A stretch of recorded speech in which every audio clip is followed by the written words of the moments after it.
was ugly. But we both agreed, right? A lot of it was drafting, and definitely I think a lot of it was a surprising strategy that Evil Geniuses brought to the game that IGV probably were not expecting. Turn to pick. Yeah. They see the draft at the end, and they see who's playing what heroes and stuff, and you can kind of piece it together, but they probably just aren't used to playing against something like that. And I would say just a couple of mistakes. Just Radiant team's turn to ended the ban. game outright. Yeah, I think it was a definite outdraft, but I think the way the game went down too, and the individual fights, the pickoffs that EG were able to get, it just seemed like everything clicked for them. And they were able to get that really quick, decisive victory. So now IGV have a chance for redemption. They've opened up things a bit different this time with the Weaver and the Kunkka. A pretty strong hero pairing. Weaver is known as being one of the only heroes that can really like 1v1 against Batrider and find success. You can even potentially get a kill just because of how Swarm works. It's a great mechanic against... Normally when Batrider hits Firefly, he's just out of there, right? But you can track him down with a Swarm bug, so... I like it, hard to catch. Once he gets the Link-ins, it'll be difficult to prevent him from being in side lanes, being a nuisance. Kunkka, great 4-position hero, good catch. Pretty durable during the early game. I think this time around, IGV... they've already banned the Pugna, so... It makes sense. Yeah. I think as soon as you get rid of the two heroes that you're scared of the most, like in this case the Puck and the Io, if you get really just beaten down in the game, I think the third and the fourth bans are perfect for that type of, we don't want to deal with that again. Yeah, it used to be the mentality, you can't run the same strategy twice, you know, the enemy team will adapt, but honestly that's not really the case, right? You can run the same strategy, force them to try and beat what you're running. Yeah. And if they can't, then it's a huge, like, drafting tool that you can use, right? Every other team is going to look at that and be like, we have to deal with that with something. 5 seconds remaining. Actually focus on potential that strategy coming up, and what are we going to do against it? Are we going to ban the Pugna and the 3-4? And it opens up a lot of teams. The other part about it is you don't show more than one thing. Yeah. And no one knows what else you do. You show one strat, and they're like, okay, but what else do they do? Did they play the same heroes like every single game? Yeah, because EG is definitely not that team that when you look at it, you're like, yes, very fast, aggressive, pushing. No, that's not EG. That's not them at all. 5 seconds I think it goes back to, you remember Summit when VP decided that they wanted to pick like every single hero in the Dota pool and still win? Yeah. I think that EG might be kind of getting to that stage where they're willing to branch out a lot more with their picks, and some of the most talented players in the Dota scene, let's be honest. Yeah. It's like insane. But IGV are definitely in the same boat. Like Paparazzi's been regarded as one of the best, you know, carries in China, just period. Dogfights is a legend in his own right. They're both very high individually skilled teams. But sometimes the dice just doesn't roll for you. You get the wrong fights, you know, you get a little bit outdrafted and you kind of get thwomped. But, you know, it's taking a lot longer this time around for the draft. I'm not sure if that means that EG are maybe thinking a little bit more about what they want to pick, because even coming off of a win like that, it definitely feels good. But you can't let that go to your head, because every team has those games. Every team has those games where you get stomped, and every team has a game where you do the stomping. It's interesting opening from Evil Geniuses to the Batrider Earthshaker, because they're both 3-4 position, right? You can run Earthshaker support, you can also run Batrider support. So they do have some flexibility in their picks so far, while IGV's lineup is a little bit down. We know that is going to be most likely a safe lane. Weaver matched up against either or the Earthshaker, potentially even both. I mean, what was so good about that support Weaver?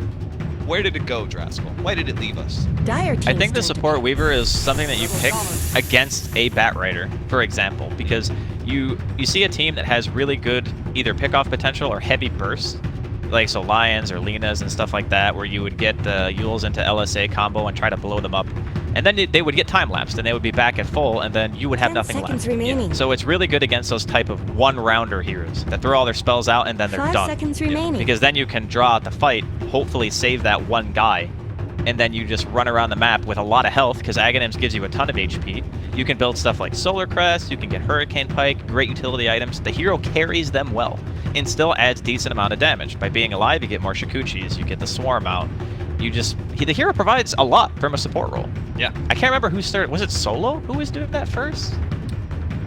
It was one of either. It was definitely out of the CIS region. Yeah, that's what I think. Radiant but I can't teams turn to exactly remember who did it first. I'll have to look. But I think one of All right. This There's is a third. lineup. It's a third. It's mid shaker, right? Dire It's mid team's shaker. turn. Yeah, I think. Well, we'll see because it kind of depends on what the mid matchup is because it could be mid or safe lane Nature's Prophet. Oh, too. that's right. Zai plays Batrider. I keep forgetting about that. Yeah. Zai plays Batrider. I think that's the most obvious choice is that it's support Batrider right now and off lane Shaker. Yeah, that makes seconds sense. remaining. I do like that. I do like the Centaur as well. 5 seconds remaining. Yeah, what do you like about it? So typically when you pick this hero, he's a pretty okay initiator, but the biggest strength that he has is being able to either disengage or get the guaranteed initiation with the rest of his team. You know, some of these blink heroes like Slardar, for example, you need a team to catch up. But Centaur goes in and he's like, my whole team is on you, like right now. And there's really there's one stun. Yeah. And it's a Shaker. So if you don't have a lot of reliable lockdown, heroes like Centaur, they will quite literally run over you. I like that because I was very surprised that you like the Centaur. I have Radiant been team's hating turn on to Centaur. ban. I just felt like, his ultimate didn't do anything because in the current patch there seems to be so many stuns. Yeah, there going really on, right? are. Because stuns are a big part Dire of team team's fights turn and to ban. that sort of thing. But you're right. If you're the initiators here, there's only Earthshaker. So it's not like Batrider Lasso is going to stop your Centaur aggressively initiating with his whole team.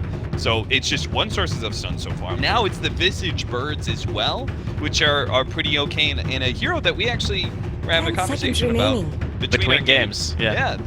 Visage is really good right now. 5 Visage is seconds remaining. crazy strong. And we know for a fact that a lot of, at least the North American players, they've been doing it in pubs as core as well. It hasn't just been support. Yeah, safe lane and mid. It's really strong. And it's very good against heroes like Kunkka, like Shadow Shaman. He's what I would call a support destroyer. Try to channel a Shackle against a Visage and tell me how fun that is. You get bird stun twice, you have like no armor, so the birds just deal a zillion damage to you. Yeah. One soul assumption and you're dead. I was about to say, I was thinking like, which is really faster, Draskell? Is it faster just to drop the bird to stop the shackle, or is it faster just to use the familiars to kill the Just shadow straight up shaman? kill him. Yeah, just to right click him with the birds. It might be faster to just kill him, because by God, Shadow Shaman has no armor. Yeah, he flops over. He is terrible versus Visage in so many ways. So, I'm loving this lineup by EG, even if we don't know exactly how it's going to fit together. We still don't know all the pieces, because every single one of these heroes could be this or could be that, right? Technically, every single one of them can fill a support or a core role. Yeah, that's ambiguity's always been strong in Dota, right? If you don't know, if the enemy team doesn't know what you're doing, then that's an Dire advantage. team's It's turn just to pick. how it's Radiant going to be. team's turn But to I do pick. think the Centaur is still really strong. They're going to end things out with the Lina pick. And now, overall last pick going the way of IGV. This is the one thing about EG's lineup too that's really good is they have a very good split of damage. So in the last game, it was pretty much all magic. EG were throwing 10 spells. That's what they seconds did. remaining. This time around, they have good physical damage. They have split push. They have 5 good magic seconds burst. remaining. It's just all around a lineup that can pretty much split push. It can fight. It's just everything. All right, quick, Draskell, call it. Oh God, I have. What no are the idea. positions of EG? I have no idea. I'm gonna embarrass myself here too. All right, I'll lead things off. I think it's actually gonna be a Visage core. Okay. And I think it's actually gonna be Earthshaker and Batrider as the supports. So offlane Furion and mid Lina. It's not the best support duo in the world, but I really think a core Visage messes this game up pretty hard. I mean, I definitely think it's Nature's Prophet offlane. That's the only thing I think. Yeah. The rest of it, I'm just like, well. You're not down with the Ice-esque, Ice-esque support Furion? Not in this patch? I think that Wings were a one-of-a-kind team. That's what I think. I think that there's not really any other team out there that might have been able to do what they did when they did it. So it is going to be the Queen. It does look like you're Score. correct. Yeah. On point. Going to be the universe offlane. I do quite like the underwater themed Nature's Prophet set. Normally I think that Nature's Prophet looks kind of silly. I'm just not really a fan of how he looks, but when your face is just like an octopus, you can't go wrong. Meanwhile, Zai's rocking the Chinese dragon totem. with Was the that big from frog on the was it top. from New Bloom? Was that where you got Yeah, that? I think it was. I don't think I've seen that very much. That must be like super rare. Yeah. But overall, draft-wise, you know, Sakata finishing things out with the Queen of Pain. I think we saw one a little bit earlier. It's just a hero that is very good against Lina in the sense that you can get the kills on Lina. Because not a lot of heroes walk to that lane and say, I'm going to win this 1v1, especially against Sumail. Yeah. So the common route is to pick something that can get kills on the hero, because she is susceptible to ganks. He's like a Zeus in that regard, I guess. But, you know, Lina's just faster. And there's still a bit of lack of lockdown for a highly mobile hero, right? So, like, you can't LSA a highly mobile hero that easily. You can't really Visage Bird drop on that hero either, so it's just again, the Earthshaker Fisher. Probably not going to be seeing a fast Blink Dagger. The way this is shaping up. We do have a core position. Zai's going to be playing the Earthshaker, so it'll Prepare be for faster battle. than.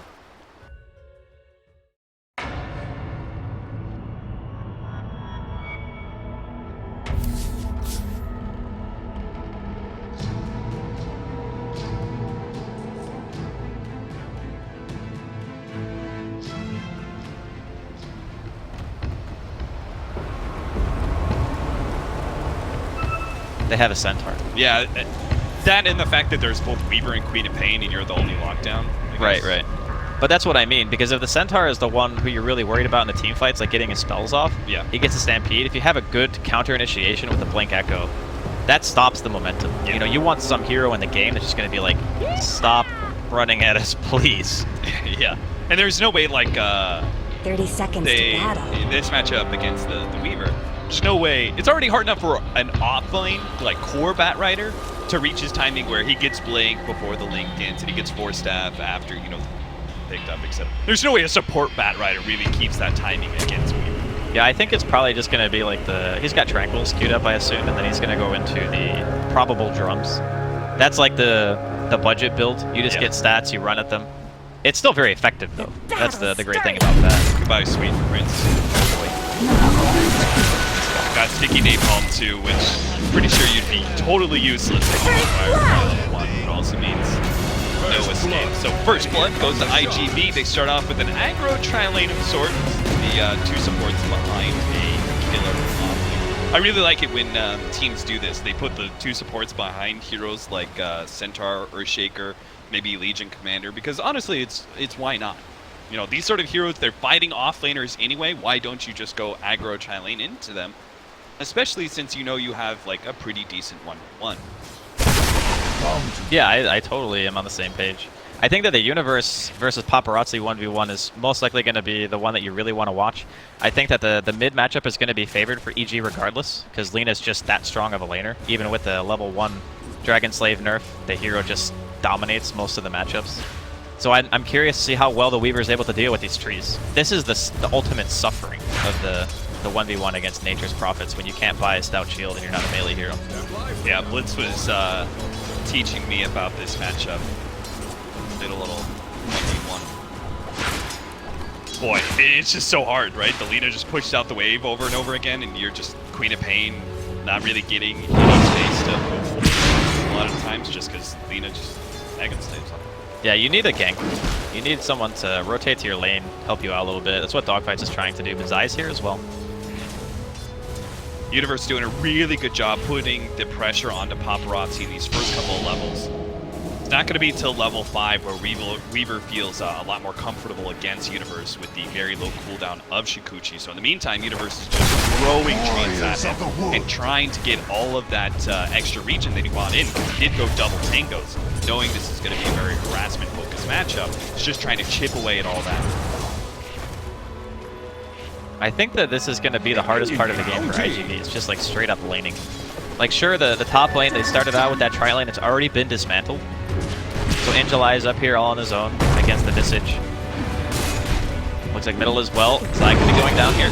He's got the boots, but he's not going to be able to make it out. Sakata, the double damage, is actually going to come back. So Sumail may be in trouble here. Sumail doesn't actually have his nuke, so he's going to turn his fight Dogfights as well. Might be able to get this kill. And Sakata comes in, will manage to finish things off. Almost dies in the process. Zai, going to get there with a Fisher, and he got him. So they actually turned that. That ends up being kind of okay for EG, despite it starting off terribly with Zai dying and Sumail getting caught by the next one. Well, super cool thing about being level 1, you respawn real fast. He was able to TP back into the fight to secure the last fissure that got the kill, so All in all, like you mentioned, not too bad, everything considered. A fortuitous double damage from Cicada that allowed him to end up getting that, and really good foresight, realizing that he would die to that Dragon Slave if he tried to commit too early. Crit with a Furion coming in could actually kill in July here. Zai holding off with Fisher, gets in a better position. Looks like he felt like maybe he was going to miss that block. Repositioned. I think he was just concerned, not necessarily about the block itself, but not putting him on the other side of it. Yeah, because then he would have just walked away and it would have felt pretty bad. Torrent gonna hit here. Are they gonna blink? Level 2 Shadow Strike from Cicada does let. The slow allows dogfights to get a couple extra right click. But this is kind of what we were expecting, given the lane matchups. That supports have to move around a bit. If dogfights is in the right place at the right time, he's able to set up kills on Sumail. And likewise, if Zai is in the area, or I guess to a lesser extent Crit, he can't really do as much defensively. A Fissure can be a really good deterrent, even at this stage in the game. Cicada gets away. 4-minute Bounty Rune, or excuse me, Arcane Rune. First to be taken by Dogfight. Love to give that one. Radiant's Full supports are taking the river for quite a bit. Making sure that neither one of the mids gets that advantage. Oh, the Courier did die too. I saw it, I just forgot to mention it. When they were fighting mid, that little skirmish, the Courier ended up going down, so just did finally respawn there. Cicada now getting back his bottle. D9. Not feeling too great about it. 23, 28, and 8. LS8, not. But you consider the lane discrepancy. Sumail has the hero advantage, and the last game, it was like 36 or some crazy.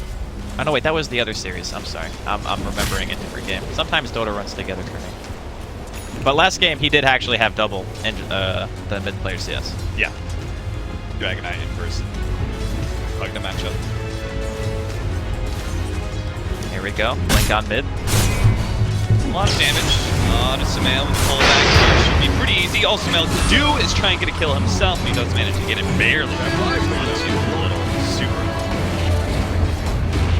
It's a nice little reaction to be able to get a kill like that before you die. Just knowing, okay, I got X. Everyone has experienced that. You know you're coming back. You know you're going to get hit by a bunch of spells. As well, output whatever damage you can.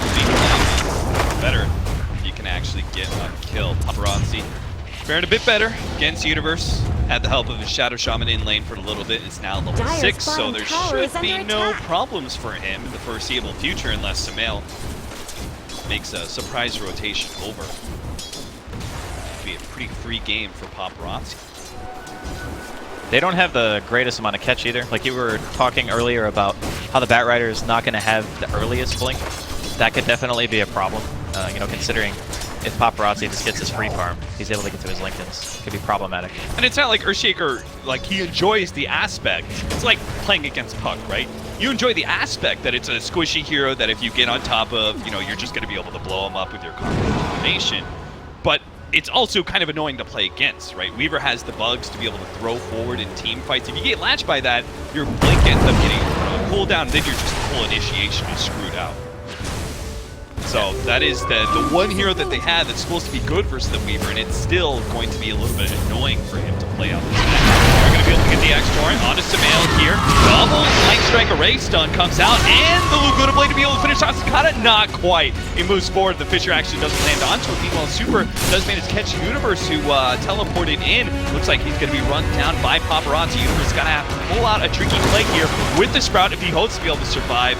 Actually, not even tricky at all. Paparazzi just time lapse out. It was not necessarily the riskiest dive, but I think as soon as you go into the trees in that spot, and you know there's going to be a Sprout, it's a pretty low probability kill. Yeah. You got to be like on point with your tango usage, eat the right tree, and when you're doing it in the forest and stuff. Nice, straight up Torrent. They do have the Fissure though to be able to stop the aggression. They have the axe for the pullback though. Sumail with so much minus armor thanks to Bug. He's gonna go down inside. Also caught by a Bug. It's gonna be eaten up by Paparazzi pretty easily. The Geminate attack up just in time to finish off the Earthshaker's escape away from that range. things are going really well. Paparazzi's being very active. I'd love to see that on this Weaver. I think a lot of people kind of forget that. Weaver, he does want items, and he carries them extremely well. However, just having level 7, just getting that Shikuchi to max, and just running around, dealing that damage, allowing your teammates to dive with vision if you land a swarm, the hero offers a ton of utility in the early game. You just have to be very careful about how you use your Shikuchi. It's very similar to Queen of Pain. You do a bad blink, you die. Of course it's going to feel bad. But it doesn't mean that Queen's a bad early game hero. It just means you got to be careful. Centaur does finally get his level 6. I've been looking for that because having team fight after team fight, but no Stampede being used. It's been shut out of the laning phase for so long. But similarly, RTZ is level 7, which means we're now going to be seeing these familiars and potentially even RTZ himself show up in these fights. Dire's That's top the beautiful tower thing is about under this attack. core Visage, right? Is that you don't even necessarily have to be there. Sometimes just your familiars is enough. Well, it looks like they're going to find something with this. They're in a really good beating spot. on Dire's top tower. Up behind the smoke on the familiars have currently popped, so they know the hero in the Radiant's area, middle but tower IGB could use backed some help. away. Oh, did the ward see them? They just placed that ward. I wasn't sure if they placed it like after or before. Okay, Zai's gonna get the D ward straight away. Looks like they'll just transition into a Radiant's push. middle tower is under attack. That's one of the great things about those kind of smoke rotations, right? Radiant Even if you structures fail out on the snow kill, you're in a fortified. position to take the objective. Yeah, I do Radiant's like middle that. tower could use some I do like that the fact that RTZ moves to the lane before even touching the tier 1. Radiant's He's just like, middle tower it doesn't really matter. That tower has very little inherent value compared to killing a mid tower or killing the enemy safe lane, for example. If you're new to seeing the core Visage, or maybe Are even those Visage in cracks general, in Dire's top tower? look at his skill build, the 1, 1, and 4. He goes for the maxed out Gravekeeper's Cloak, Dire's structures just are because fortified. Visage is now impossible to Dire's kill. bottom tower is Yeah, being Near chipped that away. anyway. Good luck bursting. And that's kind of what IGB do, right? And because the minimum damage threshold is 50, it means that things like Torrent, it won't even break Dire's bottom tower the has actual been passive. denied. It won't do enough damage to break through it. Nice deny there from Zai with the Someone better help But yeah, Dire's this game middle is still tower. pretty heavy in regards to burst on the side of IGV. You got your Centaur double nuke, you got your Queen, which is pretty much all nukes. And Gravekeepers does a tremendous amount of work against that. And ever since they buffed Gravekeeper's Cloak to apply to your birds when they're around you, that means that the normal things like Kunkka and Centaur and the Queen that would just destroy your birds before doesn't happen anymore. I actually learned this probably like 3 or 4 months ago. The fact that for some reason I thought like they would get their own Gravekeeper's Cloak or something like that, but it's actually based off of the Visage and the level that he has. Right. Which means that like these birds go forward and they're super tanky, and unless you actually deal with the hero in the backline, you can't actually just quickly kill the Radiant's birds top ever. tower They have 80% damage reduction if Yeah. you don't hit the Visage. They take no damage at It's all. like nothing. In July, gonna throw down the Stampede for an escape. Radiant's Wait for top Evil tower Genius's is under side, not attack. able to get the vision locked down. Dogfight's just gonna run fearlessly in. Invisibility. And that's because I guess they're ready to go with the Weaver TP. He's gonna come in, they're gonna catch Zai. Evil Genius just gonna let him die. Or maybe not, they're actually gonna fight around in July a little bit here. Stomp goes down on the birds though. How does it forward with an invis? Nice drop though, catching Strength Ray lands on Dogfight. They really need to catch Sakata by himself. They're not going to beat up, but maybe with Shikuchi through, they can blow up Sumail. He does get their turnaround onto the Kunkka, worthy trade for IGV. But now Arteezy has to fight this one out 1 versus 2. It's possible though, if he can actually get the right kind of nukes out with the birds as well. Sakata's dropping low, but not low enough. Birds, familiars will not be able to. Oh, maybe nice. they will manage to chase him down thanks to Universe's ultimate. He comes out with Wrath of Nature. One of the later bounces too, so it does a lot of damage. Definitely caught him off guard there. Wasn't expecting the nature probability. It's kind of like playing against Exort Invoker. Every once in a while you just kind of forget and you're like, oh god, that's right. Sunstrike and Nature's Wrath are spells. Especially since Nature's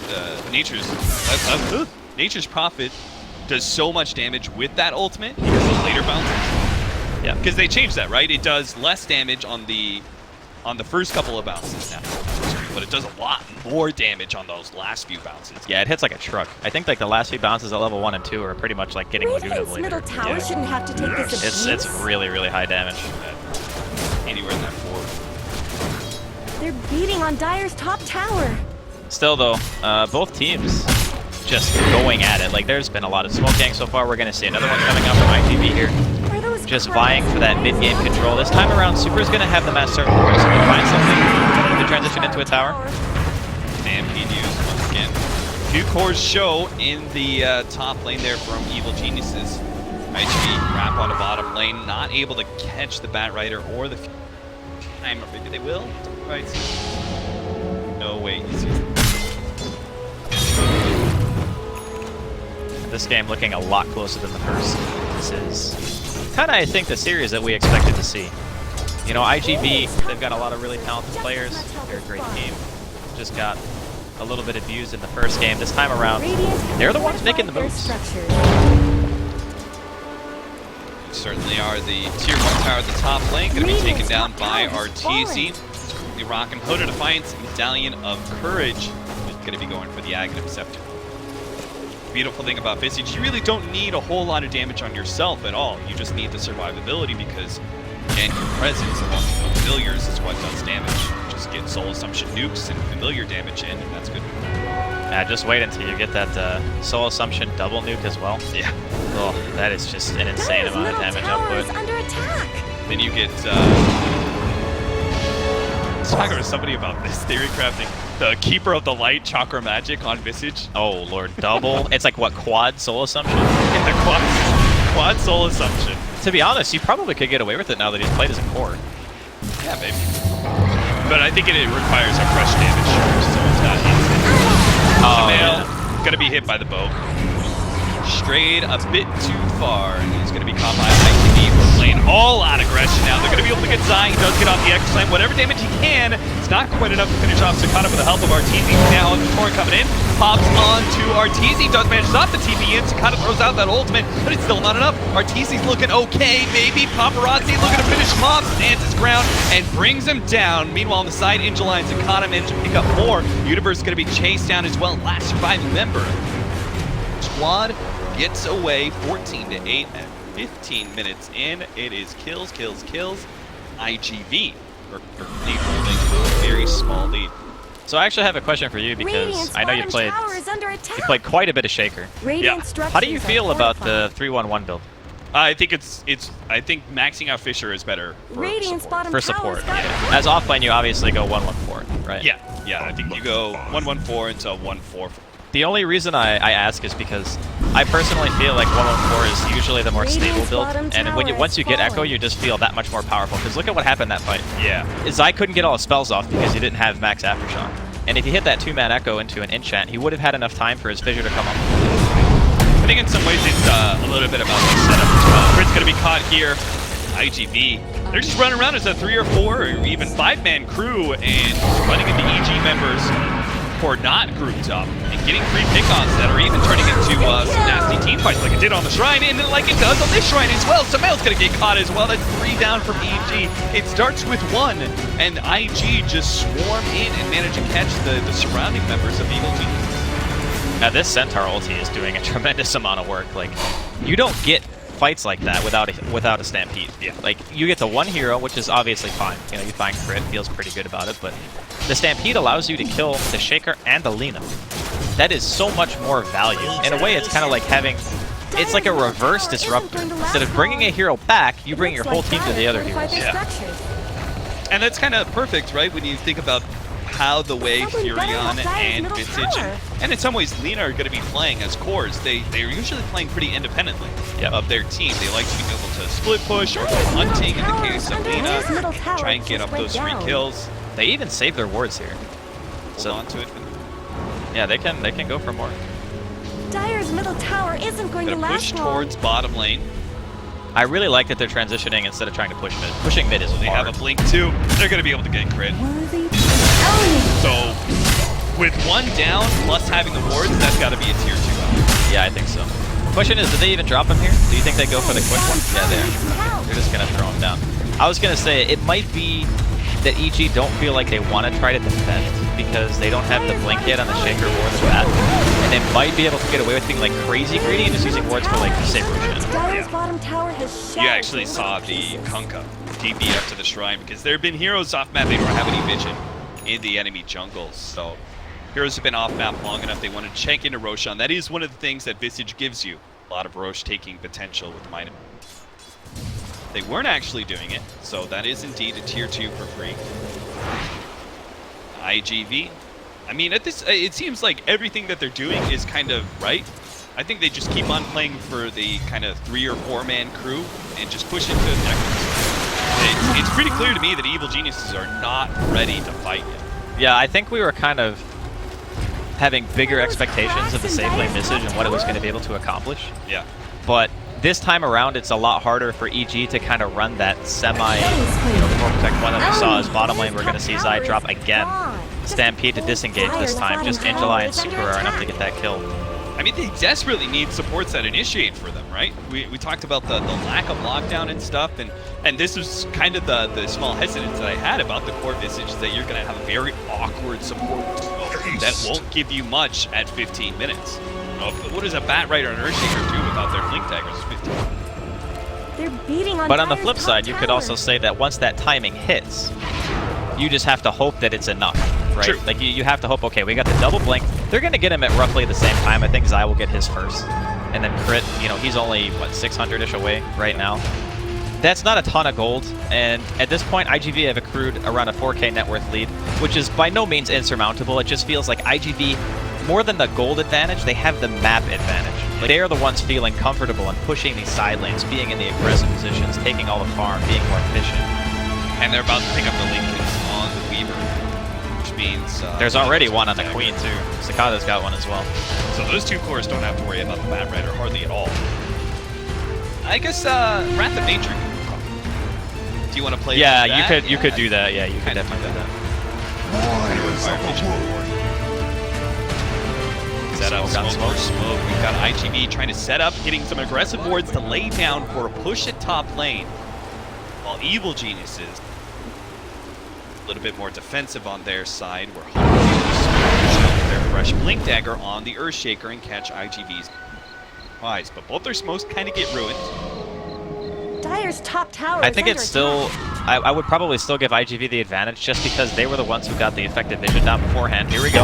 Two-man stomp. That's a great way to start things off, especially with Torn Ball as well as the boat. Arteezy just been locked down for so long. Zai comes in. He managed to get the Echo Slam. It's decent, but is it good enough? Because it looks like these heroes are just going to be able to survive. And Arteezy does end up going down to the last nuke from Sakata as he blinks in, finishes him off. LSA onto Paparazzi. Maybe they can finish him.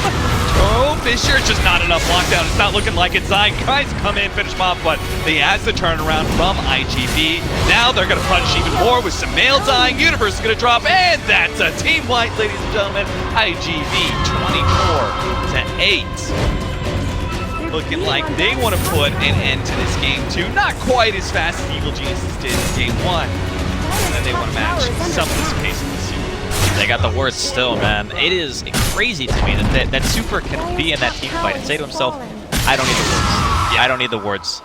And like that whole time, his team's like tower diving, they're behind enemy lines, still not dropping the words. Saves him for the ultimate efficiency, just getting the chip damage on the tier 3. Even if they don't get it, this is a lot of damage.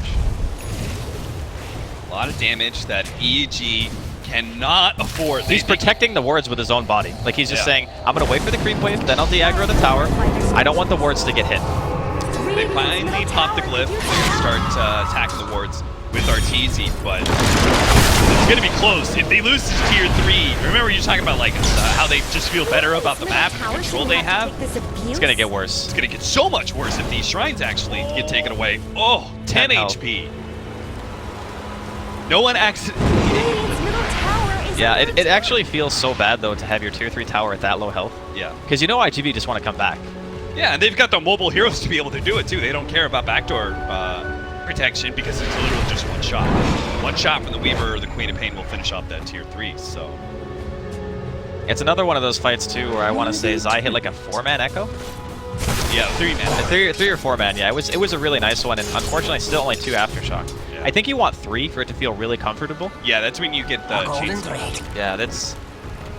I mean, I'm not saying it's a skill build. I think that's a big problem. It's just, you want so much more on the Earthshaker at this stage of the game. It's why we don't see it in the support capacity as much. Yeah. But it's also kind of, I think, lending credence to the idea of your other lanes kind of went not so great. Like, mid lane got punished pretty hard. We say we don't see Sumail lose his lane very much, and I wouldn't say he lost the 1v1, but he got ganked a lot, right? And he's been found all over the map. He's been getting picked off, and it just puts more pressure on those initiation-type heroes when your cores are doing poorly. Much like last game. Oh, Sumail. Jesus. They still have the Stampede too, so he's going to try and slow him down. Fortunately, there's a haste room in Sumail's bottle. There's the Echo Slam on to 3-4. Now the Fisher will follow up. That's on all 5. Zai. He just owned this fight. They just need the damage follow-up. They're going to be able to bring down Sakata at the bare minimum. Paparazzi was able to kill Sumail in return. So even with such a beautiful setup by Zai, IGB was far enough ahead to somewhat recover that fight and get at least 1 core kill. That Echo. My God. I mean, I think that was a 5-man Fisher follow-up, too. Yeah, he did 2,400 damage with 3 spells. Whew. That was crazy. Yeah, very well done there from Zai to be able to get in that position. And even with fights like that, they're still losing a couple of people. I think the big problem is just going to continue to be Paparazzi. We said it during the early stages, you know, there's not really a ton to deal with him. I think that at this point, they really wanted their other cores to have more items. Sumail is still going back towards the Bloodstone. It looks like they want to try to play it for like this ultra late game phase. They haven't lost their Raxes yet, but they did end up losing the top shrine, and the tier 3 is obviously gone too. And here come the wards going to be used for Roche Chen here. Do they give it to the Paparazzi? I think they give it to the Queen. I don't know if they can kill the Weaver. I think they give it to the Queen. Although I guess right, the Weaver has the big streak though, because the Queen just died.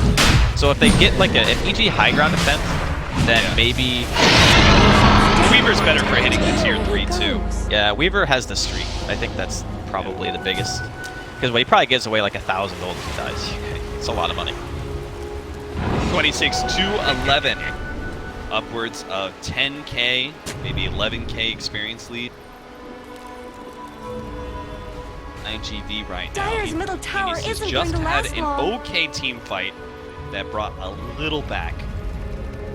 But they're going to need so much more than one strong, Someone better really help strong Dire's middle initiation. tower. They need a lot of split push just to draw this game out, because I don't care how good the Fisher is, 5-man Fisher still allowed IGB to kill. He could. I don't think he could have gotten a better set of spells than that. No. Like it's not. Every time Zai's gotten an Echo, it's been good. It just feels lackluster because he went the 4-1-1. There's some tanky heroes on IGB between the double Lincolns, and in July's Centaur does have a Foot of Defiance and is working his way towards an Aghanim Scepter. IGB, they've unlocked the backdoor protection with that push through the through the mid lane, and they're going to go straight up to the top lane and take out this range tracks. This is really smart from IGB. The Orchid is out. They've got the stuns from these familiars. They just need to try and eat away the Aegis. They can't even take that much. He gets off the time lapse. Universe, he just gets out of there. He's like, nope, we're not going to be able to do stuff here. I need to get across the map. I need to be applying pressure like to a lane somewhere and maybe force IGB back. Yeah, because with no Laguna Blade and still having Aegis on Paparazzi, fortunately, familiars are pretty good at being able to deal with wards. Yeah, but a little bit too late. A little too late indeed. X Crit's in trouble. He's right on top of the cliff area though. This one actually didn't snag him. Okay, Shrine up. Evil Geniuses. They're trying to force a rotation and push out and catch somebody, but IGV's actually refusing to TP back.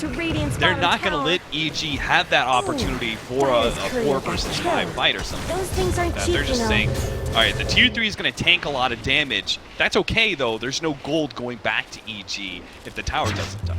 And they're pretty confident in EG not leaving their base. Like, if they come out without Echo, although I guess they do have it now, it's already back up. That's faster than I thought. It's going to be a smoke. Heading towards the shrine. Oh, the scan hits. Crit not able to get the lasso off in time. Now he's going to be comboed up by In July. He's brought down. Artee's going to be up next. Orchid already placed onto him. Sakata keeping his distance as best he can. Goes for the burst damage Sonic Wave as the Gravekeeper's cloak is all out. Sumail died on the right-hand side, and it's only going to be Zai gets away from that team fight.